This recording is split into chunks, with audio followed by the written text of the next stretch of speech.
Good morning. Today I'm going to talk about doing business in Mexico. Quality is the best business plan. My name is Mildred Aguirre. I am from Mazatlan, Sinaloa. I studied marketing in Tech Milenio and have 3 Tech Milenio certifications, which are digital marketing, event management, and international business management.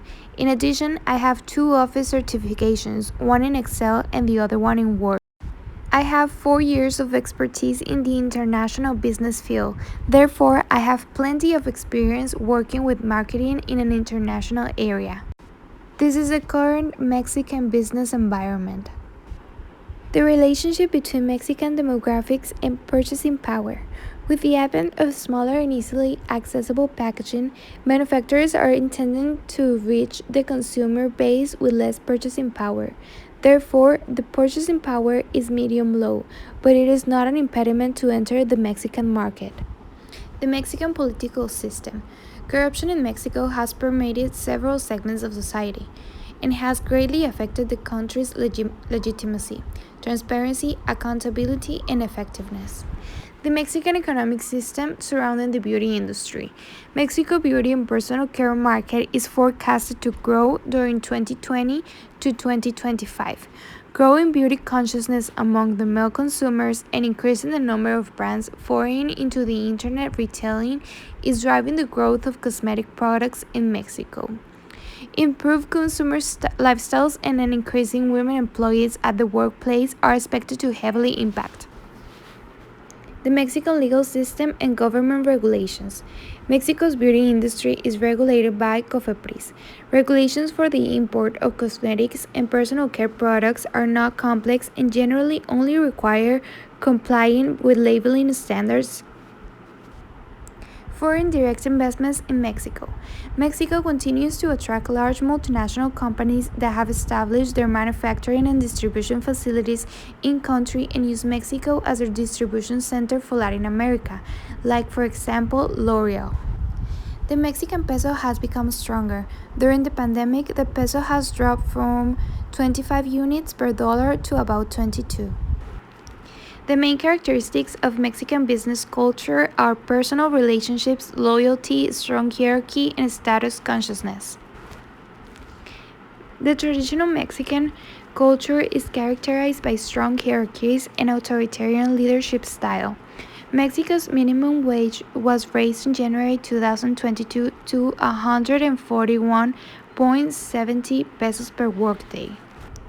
Since Mexico has free trade agreements with 50 nations, export and imports are very freely made. Recommendations.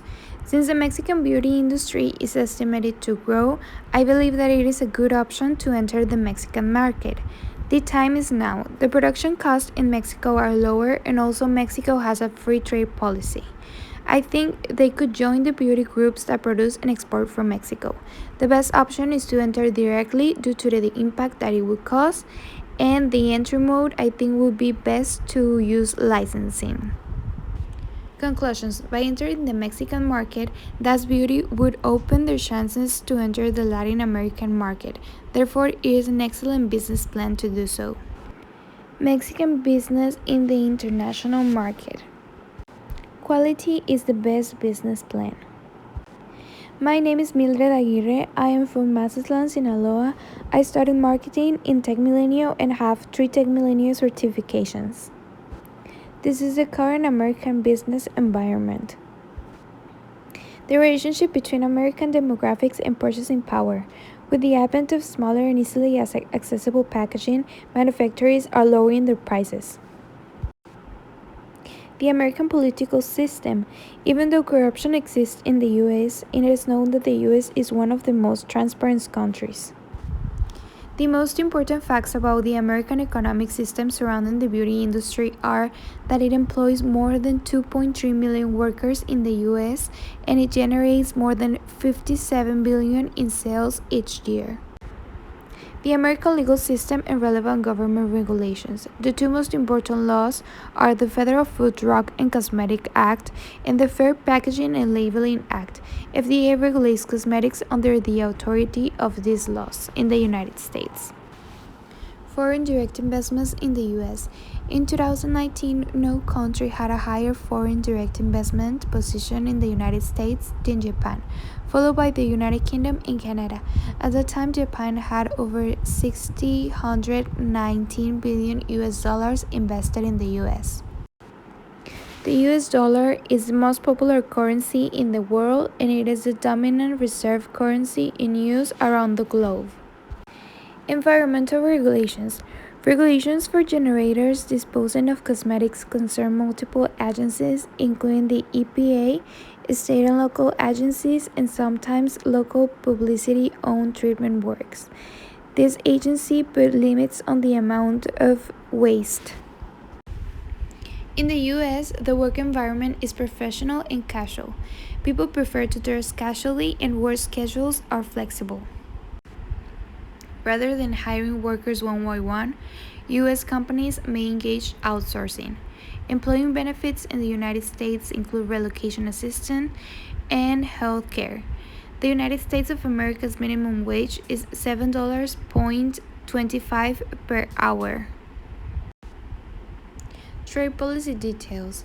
The United States has a free trade agreement with Mexico, so there will be no need to pay any extra tariffs. And on the other hand, cosmetics and beauty-related products should always meet the FDA's standards. Recommendations. I think it is a good idea to enter the American market since it has an opportunity for growth and recognition. Sometime around this year or next time would be perfect. Since the pandemic is almost over, people will have more money to spend. They could join the beauty groups that produce and export from Mexico. The best option is to enter directly due to the impact that it will cause. And the perfect entry mode would be licensing. Conclusions. By entering the American market, GOG Makeup would open their doors to many opportunities like expanding to Europe and other countries.